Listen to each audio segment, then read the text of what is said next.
We like to look back at some of the stories throughout our local history by digging into the KGW Vault. Now, Chris sent me this suggestion, and this is probably something a lot of you, if you've lived in Portland for a while, you remember this. He said, "Hey, Dan, you asked about ideas for the Vault. How about the plane crash in Portland in 1978? 10 people died. Seems like it could have been much worse." That United Airlines crash happened 42 years ago this week at 157th and East Burnside, right in the middle of a residential neighborhood. We found a story from the KGW Vault from 1998.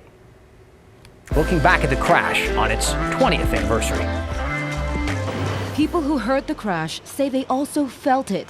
When United Flight 173 landed, the ground shook and windows rattled. Immediately, the frenzy to rescue survivors began.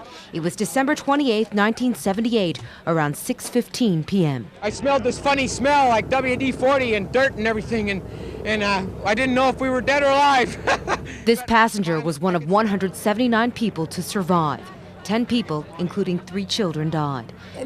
Amy Ford Connor did not know anyone had lost their lives when she walked out of the wreck. She was 17. Some ways it feels like it was just, last month. And then sometimes it feels like it never happened at all. Connor has repressed the memories of the moments when the plane hit the ground, but she can never forget what could have been. It's twofold. Of course, the most immediate is they died. And I was a part of that. And the other piece is that it could have been me. 20 years later, Connor has discovered her therapies for coping, from spinning cloth to speaking frankly about her story. She remains haunted, though, in other ways. It has been 14 years since she has flown in a plane. I tried everything from self-hypnosis to biofeedback to Valium, Seconal. And I was miserable. It was just awful. Physical symptoms, not just emotional. 20 years has also erased all signs of the crash at 157th and East Burnside. But Connor is now working to revive memories of this scene. She has organized a reunion for Monday. 150 to 200 people are expected. But I felt a need to be with people who were there, who can share my story, and to hear their stories, to see how they're doing. I just wanted to see if anybody else wanted to come. Tina Kim, KGW Northwest News, Channel 8.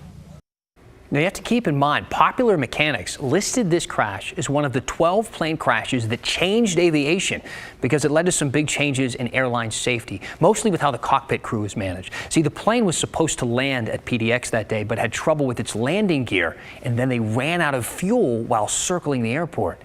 The cockpit crew was blamed for not paying enough attention to the fuel running out. So after the crash, the NTSB started recommending cockpit resource management training, which is now standard for all airline crews.